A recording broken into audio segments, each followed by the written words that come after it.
Hello everyone, I'm Feli and I'm your angel of horror bringing you back into Pecan Pies today. And it's time to start chapter 4. Our harvest awaits. Oh, quite ominous. Luca took a deep breath and gingerly opened the door, steeling himself for Oh Gran's yeah, wrath. Grant's gonna be mad. Gran? I'm home. Everything's fine. Gran? Oh, this feels ominous. Don't tell me Gran's gonna be like gone. Maybe she's having the dance with that other guy. Gran! I know I wasn't supposed to go anywhere. I was just helping look for Rollo. Roxy came over. She was worried about him. So I figured it wouldn't mind if I helped look for him. It turns out Rollo's safe and sound.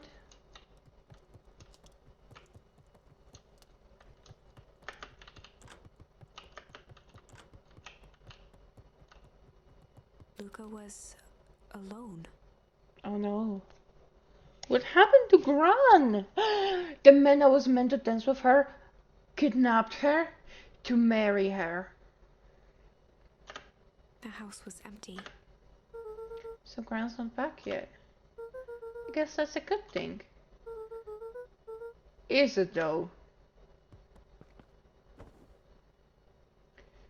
Luca was sitting by the pond, listening to small waves lap against a rock. His father sat in a folding chair in front of him.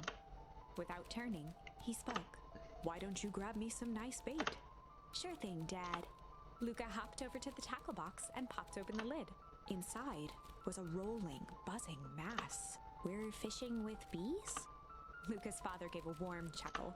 "Well, you catch more fish with bees than honey. Pick us out a good one." Isn't that like dangerous? Wouldn't like a bee sting him? Luca closed his eyes and plucked out a bee. He could feel its wings struggle between his finger and thumb. That makes me feel very uneasy. Holding it at arm's length, he hurried over. His father deftly baited the hook and examined his work. "Interesting choice." With a practiced flick of the wrist, the line buzzed in a graceful arc. The water accepted it without a splash or ripple. The wrong choice, but I respect it. Is that perhaps about our situation with Iggy? Where we splash him with the gang and that definitely is gonna lead to some negative life consequences? The pond began to freeze over. Sometimes we gotta make the wrong choice before we can make it right. Yeah, I feel like I make a big mistake and I'm about to get my consequences. Pallid ice propagated across the still surface with an alarming speed. Luca scrambled back as the ground beneath him turned cold. "Dad, I don't understand." "Sorry, kiddo. Understanding isn't always part of the deal." The relentless ice shot through the fishing line toward his father. "Dad, look out!" His father casually wound the reel. "None of it's your fault, you know. Never was." "Dad, we have to go." Luca grabbed his father's shoulders, trying to pull him away. "Please, you have to run." The ice crackled as it spread across his father's hands. That's the thing about fishing, Luca. His chest began to crystallize. You toss your hook in, and you never know what you're gonna pull out. A shock of searing cold ran up Luca's arms. He gave one last desperate tug. The chair tipped backwards in a single frozen mass. Luca tried to stop the momentum, but it was too late. He watched the icy form of his father slam into the hard ground, shattering into 1,000 pieces that crowded around his feet. "Dad, I don't understand. What does all this mean?" The gentle rustle of leaves was the only reply.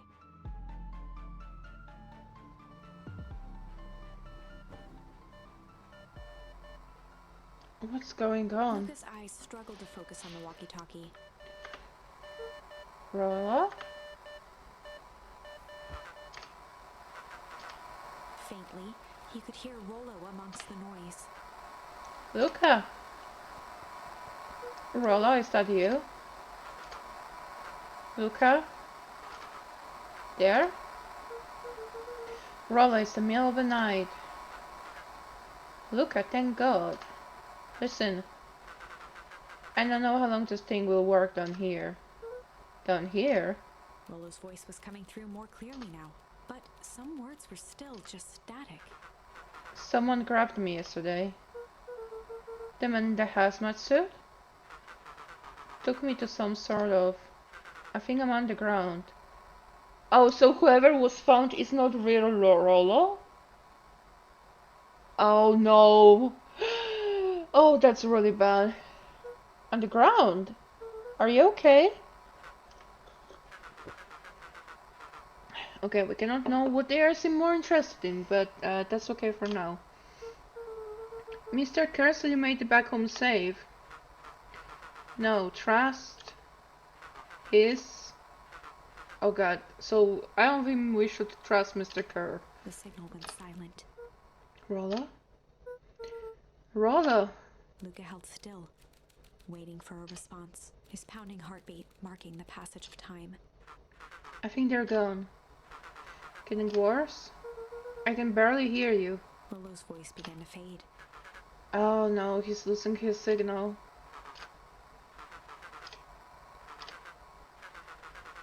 Okay, something with a treehouse. With that, the signal died for good. Oh, do we need to fix like the satellite thing we did to have better signal? Or maybe we need to go to the treehouse with the walkie-talkie to have good enough signal. Yeah, the antenna. That's what I was thinking. He wants me to use the antenna in the treehouse to get better signal. He is smart once in a while indeed. Luca grabbed the walkie-talkie and sprinted to the treehouse. Where is Grant though? Okay. I'm not sure anyone would be... Luca heard a group of footsteps approaching. Yeah, appreciating us just sneaking around as a 12-year-old in the woods. Well, not in the woods, but like, you know, at night, but we'll see. He dashed behind the bushes to avoid being spotted. Yeah, that's what I thought. Oh, it's Gran. Gran? So was... Oh, it says that Gran often like fell asleep in the armchair instead of her own bed, but maybe Gran just never sleeps and instead just sneaks out somewhere and then takes a nap in the chair. What's going on here? We need more time. This wasn't the original plan. Mr. Tolliver paused, shifting his eyes to one side. We're all in danger now.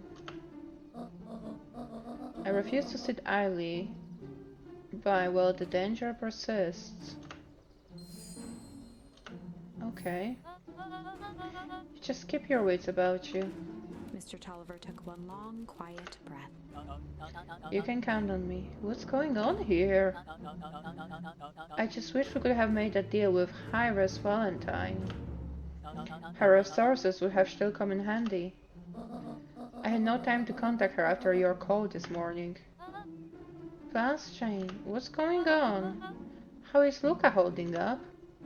He's fine. We shouldn't lose sight of the fact that this is all... I know very well what all of this is for. We have no choice. Operation Sparkplug has a new objective. Are we in agreement? The three shared a determined look. What is going on? Why our grandma is in the midst of some sort of conspiracy thing? Grandma, are you a secret agent? What's going on? Good. We'll reconvene after the festival. Well, Grant's gonna be so mad when she doesn't see us. Why did she stop there? Why are you meeting with Mrs. Fratelli and Mrs. Tolliver late at night? Oh my god! I jumped. Mom! Mom! Please!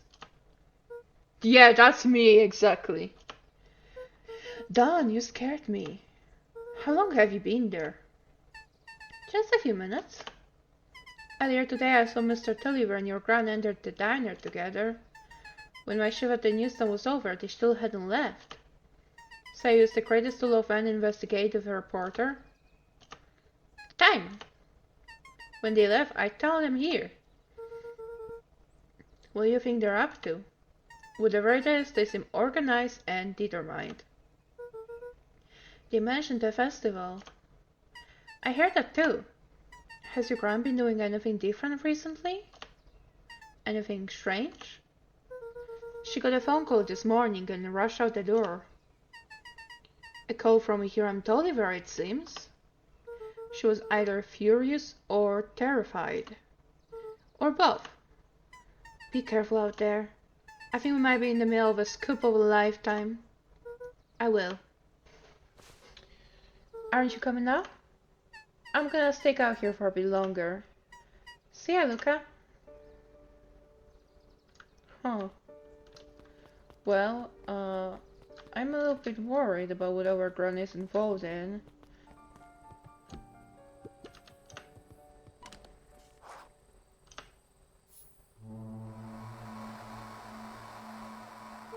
ROLO? ROLO? I'm at the treehouse now, ROLO. Mr. Carr said you were alright. What happened out there?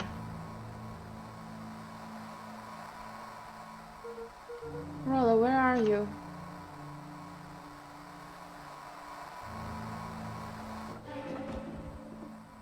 That was quite ominous. Who's there? Luca could only see a cloaked shape behind the rocket. Have we got actual weapons? He strained to hear as a muffled voice began. Weapons?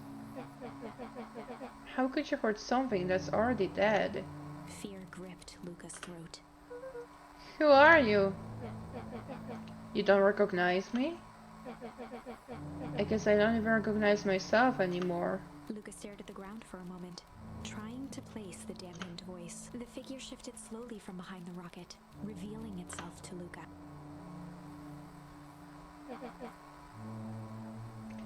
Oh no. It's whatever his name was, Iggy? Why is he wearing the coat? But yeah, he looks really transformed. I'm a monster. We made him a monster. I feel really bad, like, honestly, like, I was angry at them because they were like a bully, but I guess I want to see what exactly will be the the consequence. Like, obviously somebody had to see him or try to help him. Somebody had to learn that he was pushed in the goop by Luca. And now they hunt me like the beast I am. Who hunts you? Iggy. Luca reached over empathetically. Iggy's tone jolted to dejected anger. Don't touch me. This is all your fault. Luca slumped to the ground, overwhelmed by guilt. I'm sorry. I didn't mean to. I lost control. Still couldn't control yourself for a second. And now I get to be like this forever. There must be a way to fix this. You gonna be my savior? Perfect little Luca saves the day? With his positive attitude and the power of friendship. I mean, yeah, I also feel it's a little bit too hopeful to think it can be fixed. But I wonder where are those in this? Like, wouldn't you try to go to a doctor or something? None of this matters, there's no time. They're after me. Is he actually hunted? Do they actually trying to, like, I don't know, imprison him or something? Cause, like, that's insane. They chased me all for whip wood. Only came in here to hide. Hide from who? Who's after you? Oh. ROLO? It's not safe. ROLO, where are you? treehouse. I'm at the treehouse. Oh, is the treehouse not safe? Oh no. Where are you? The treehouse isn't safe. They said they were going to the treehouse. I was trying to tell you to stay away from the treehouse. Who said they're going to the treehouse? The clipboards. What did I tell ya? Those perennial harvest wackadoos are after me. Oh, that's what they mean. They've been chasing me, yelling questions at me. What sort of questions? They weren't saying the same stuff they always do. But it's different now. Less asking, more threatening. We're gonna figure this out, Iggy. Yeah, well, thanks. Oh no. Is anyone present in this arboreal domicile? Crap.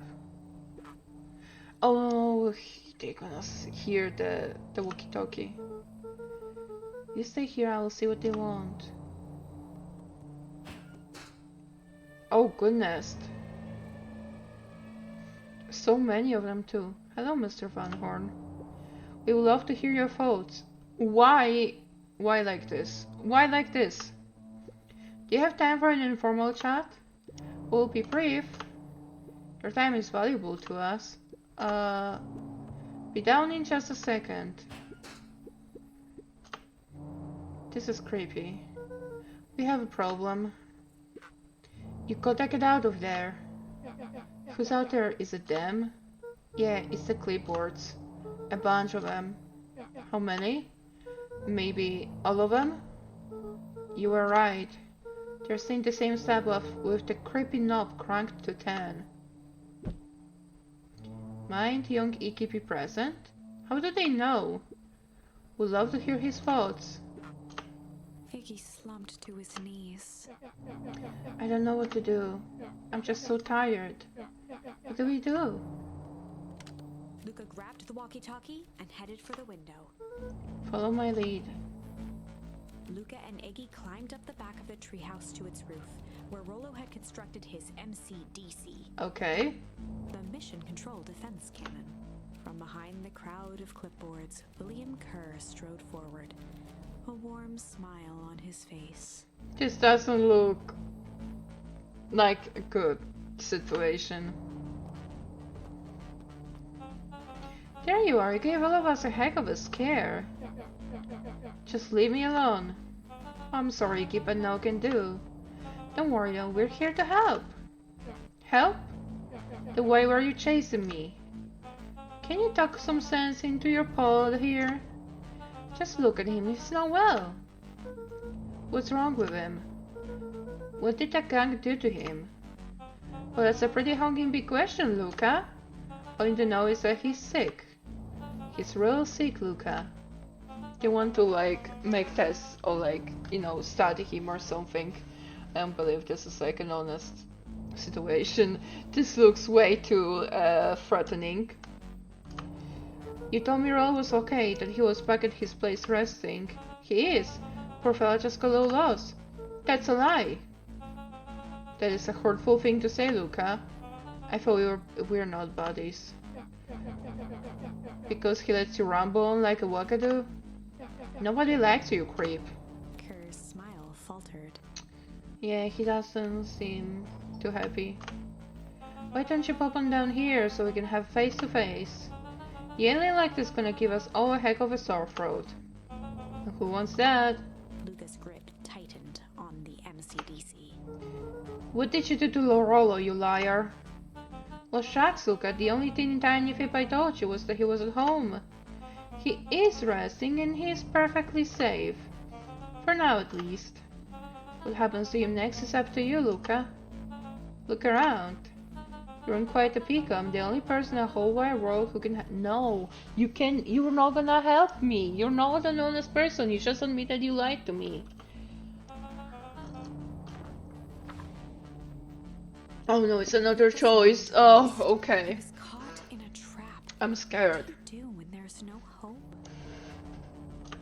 He wiped his cheeks with a sleeve. What are you gonna do, Luca? Um, okay. Okay, the only charm I have is fight, so I guess we're gonna have to fight. Luca drew himself up and decided to take the only option they had left. Fight. He swung the mission control defense cannon around, aiming it confidently at the smirking face of William Kerr. Let's see how this ends. Luca summoned his most insolent demeanor. ROLO sends his regards. Oh, did we miss? That was uncalled for, more than a little rude, and just plain unsanitary. I really think we're not. You're deceitful and a liar, so obviously we know. Kerr turned his back on the two boys. With a nonchalant wave of the hand, he made his exit. Is this endgame? As the clipboards began to slowly advance on the treehouse, Luca looked to Iggy with resignation in his eyes. The end. Yeah. That escalated quickly.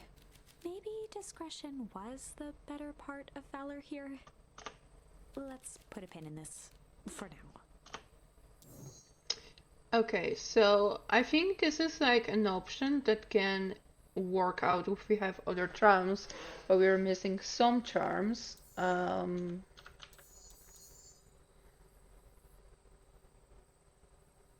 Oh, we also haven't further, like, I don't really, oh, maybe we didn't have a different charm at the time.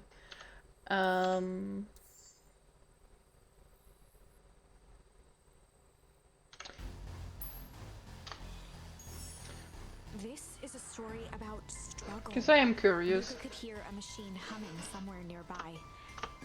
He felt around wildly, searching for something, anything that could help. His hands found a hard object, maybe a tile. He yanked it free, lifting the cold stone. Let me go! Luca swung the tile as hard as he could at the shape that still held fast to his leg. He heard the crack of glass as the stone hit the assailant's mask. With a muffled yelp, the hand let go. Luca was free and scrambled to the door. He never looked back once on the long run home. Chapter 3. Oh. I wonder how the story will develop with this. Everything's fine. The next morning, it was quieter than usual at the breakfast table. Only the sound of silverware and chewing interrupted the awkward silence. So in this part we went there alone without actually going to, like, so ROLO should be fine because he didn't go there with us. Okay.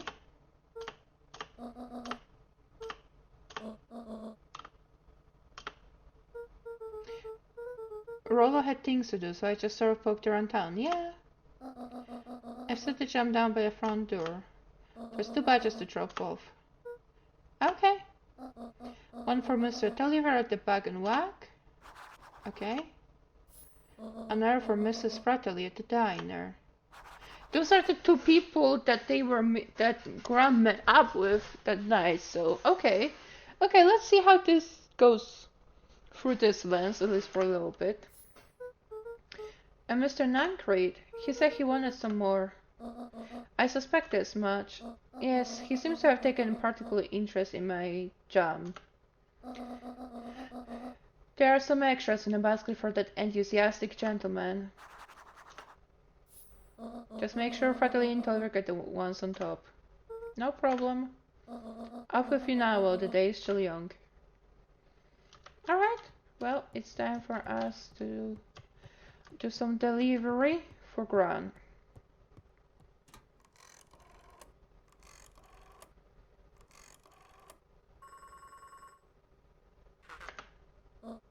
It's Juniper Hartford. Before you hang up, just hear me out. I have a business proposition. As single mothers, we both have the same problem that needs solving. We can meet tonight. Oh, okay, well, let's do our job, shall we? Sorry about yesterday. Roxy can be so annoying. Good news, no more boring chores for me today. Did you make it to the old Valentine warehouse? What did you find? Give me the dirt! There was someone else there. Who was it? Was it aliens? He is so excited, but if it actually were aliens, we would not be having a good time. No. Zombies? No. Alien zombies? What else could possibly be? Rolo, I've got to deliver this into town first.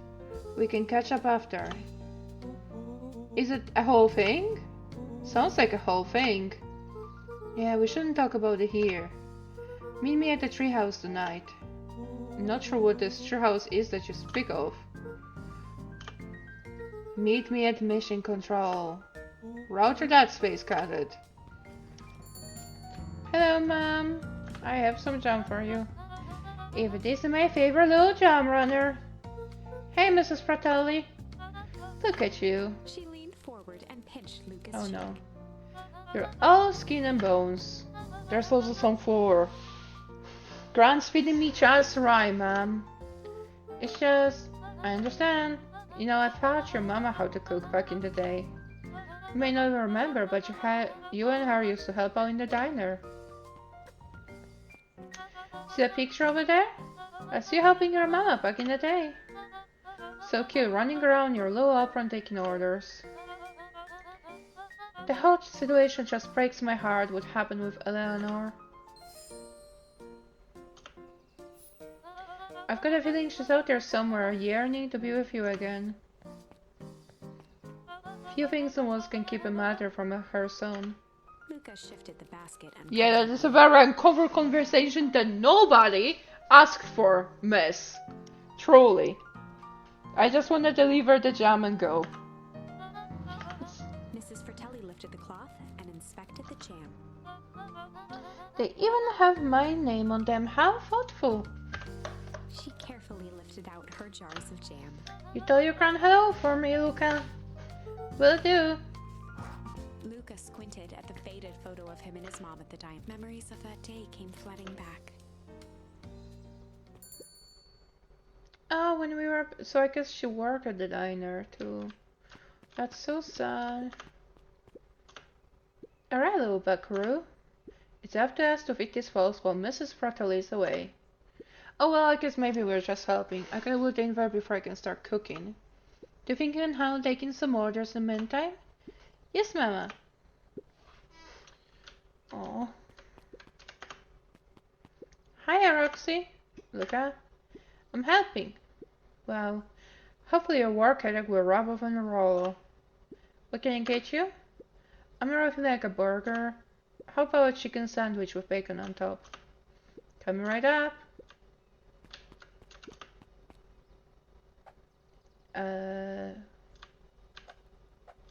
Oh, interesting. Chicken? Yes, that might have been the chicken. And this.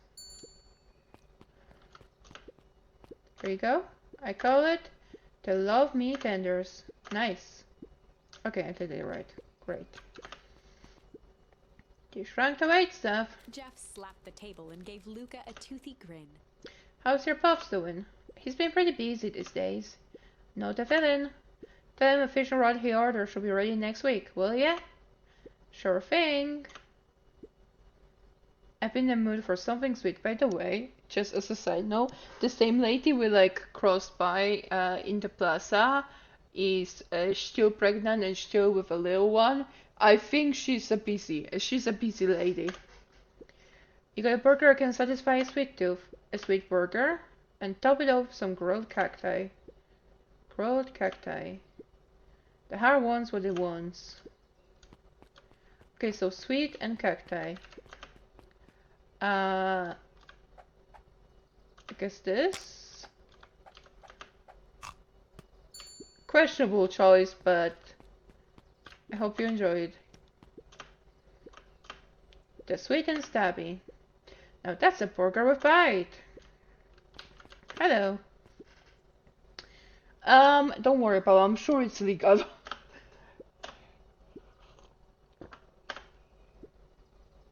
Father always says, children ought to be sails pulling a family ever forward. I don't think that's Like, I don't think you should make your, I don't know, 5-year-old hustle like that.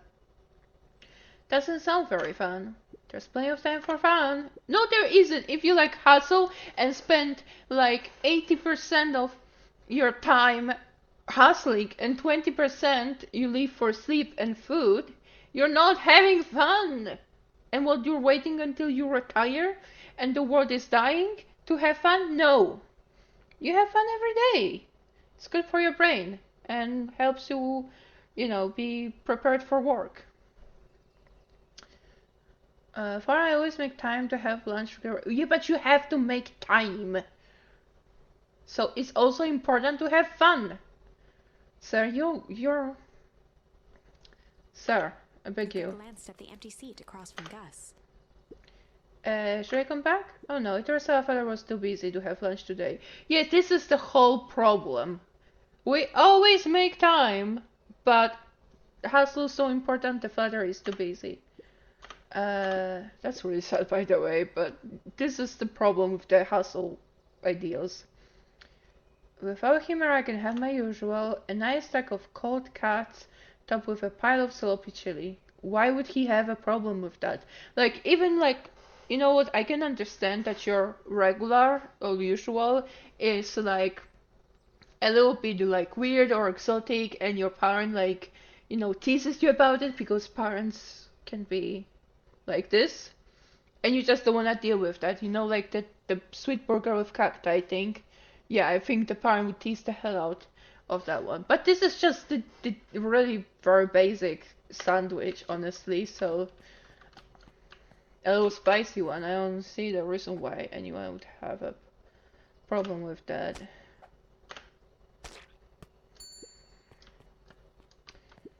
But so I don't see why his father should be, complaining. Hot and cold. Looks like we're missing a few things. Why don't you run out and grab some more ingredients? Okay, I'll be back. Do we like leave or do we grab them from... Probably not, since she was doing inventory, so I assume we need to leave. Oh, that's just the end of it.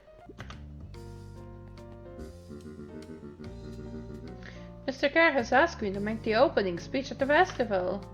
Be may or no, you might expect me to be a charismatic speaker.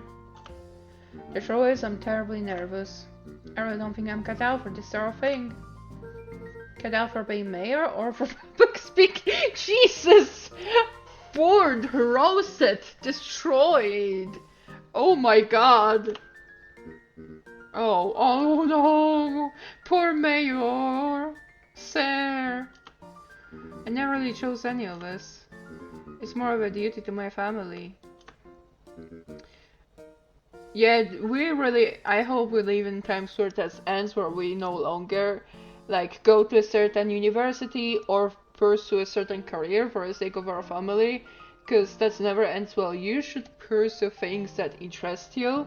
If it aligns with your family line, that's great, but it doesn't have to, and your family should understand if you choose different career path.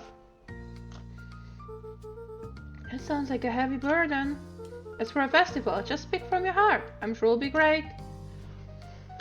I was hoping for an extra charm, but... Well, now let's try to find the other gentleman. I'm not sure what he, does. I don't remember if Grant told us. Eris Valentine, oldest of Sharper Valentine's children, and heir to the Valentine fortune. Oh! Had a way of making questions seem like demands. What seems to be a problem? Mr. Wilder had learned to assume that if he was hearing from Eris, it was because she had taken issue with something he had put in the paper. Oh. Interesting. Front page of this morning's paper was consumed with stories about the silly festival.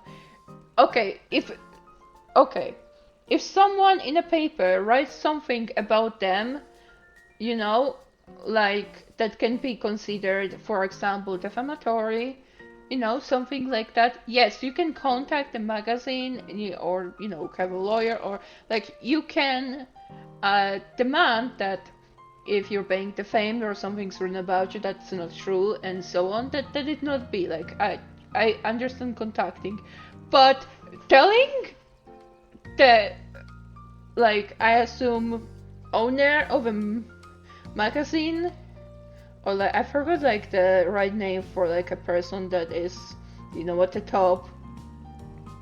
uh the top journalist, head journalist, no, I forgot the name, doesn't matter, but like you cannot just go and demand, like, say what they should be writing about. That's not how it works. Like, you're not working in the you're not a journalist, you don't decide what's gonna be written there. What is this? This is the news of the day. There was no mention of the museum, nor the foundation for which it was endowed. Sorry, Miss Valentine, my reader more so interested in this town's feature, rather than any one family in particular. There was a time, Mr. Wilder, when the goings on of my family was the only thing this town cared about. So yeah, that is not a conversation one should have. Also, see the lady in the corner, she still has a baby, she still is pregnant. Both in the memory we had and in the present time. She is a busy lady, poor woman. I'm sure she could use some time to rest. I will make that monocle a permanent fixture of your anatomy. Oh my god! She's out for blood! Mom! Good day, Miss Valentine. This means business, alright? Mr. Wilder averted his gaze and began to polish his monocle. Yeah, you need to, like, keep a good hold of that monocle before she commits a murder on you with it.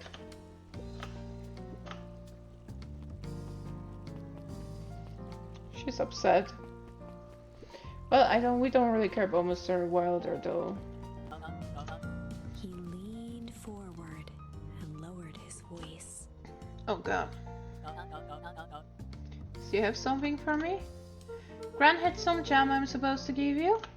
He leaned in a bit further. Why Gran has creepy friends? Like the diner lady just decided to remind us of our mother and have this whole conversation nobody asked for, and he is acting like this? Please leave me alone. Take your jam and just don't. These ones on top. Show your name on them. Mr. Tolliver leaned back, speaking loud enough for anyone to hear. Is he okay?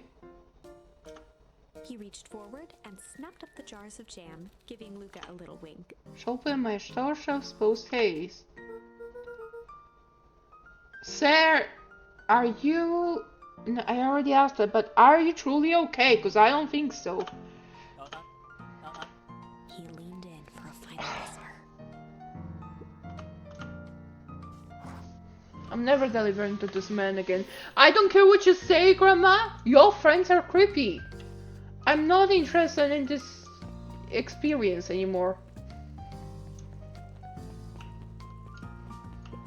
No, what's that? Jeff's hardware closed down about a year ago. The effects of the foul harvest stretched wide. When there are no crops in the field, tractors don't need fixing. There you are, sir. Got some jam for you, Mr. Nuncreed. You seem cheaper. Well, aside from being on delivery duty, it's a nice day. Mr. Nuncreed eyed Luca for a moment, then not. You want your jam? Alright. Usually, Shiny Bird drops those off herself. I guess she's busy today. This is my last delivery for the day. In that case, Nuncreed snatched the basket from Luca. I'll hold the basket until the next time I see your Gran. Gran's gonna be so upset because now she has to see him to get the basket. I'm pretty sure Gran will be like, you know what? I'm going to weave a new basket because I do not indulge in this situation. Oh, it's not back. Hey, you. Anchovies or pineapple? Both. Just answer. Pineapple. Why? How old are you? 12. Perfect, follow me. Who are you? Oh right, we haven't met her yet in this timeline. I completely forgot. Anyone ever tell you ask too many questions? Don't do you, okay? Don't be smart-assing me right now. She was nicer in the other timeline.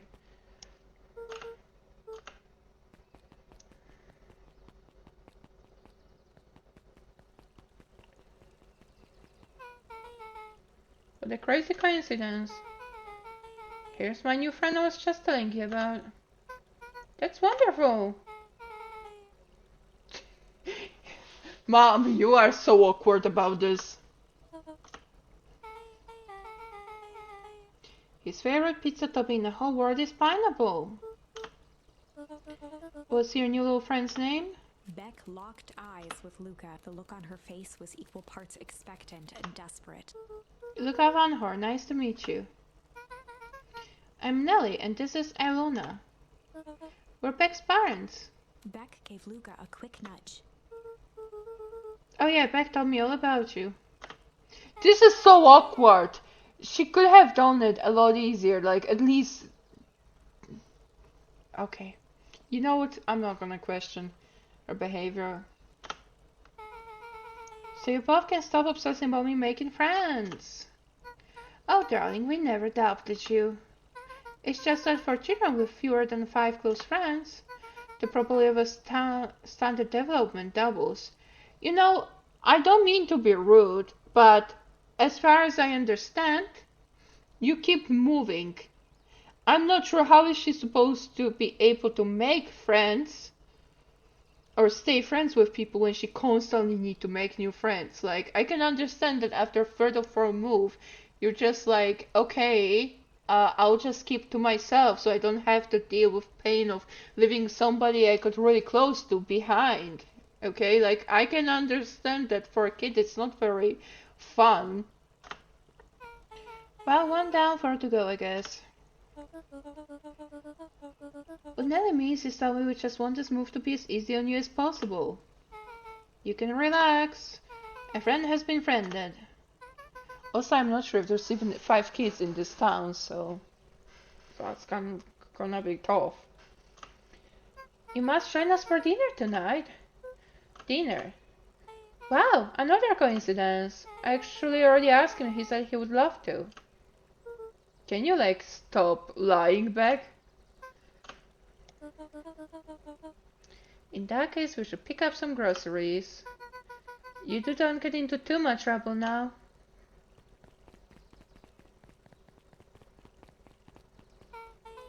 I can't believe... Yeah, me neither, because you did it terribly. Thanks a ton. You welcome? Oh, you won. My moms are great and all, but they can be a bit much sometimes. Our house is the little cottage next to a big mansion place. You live on the Valentine estate? That's the spot. Meet me by their big creepy gate. Don't be late. Or I'm back to square one on this whole friend grift. See you there. Shouldn't we like tell Gran or something? I'm gonna go tell Gran, because I am upset that this happened. I don't even know where the big creepy gate even is. But also we've been exploring a lot. So we probably shall wrap things up shortly. But for now we're gonna check out what Gran has to say. Is Gran even home?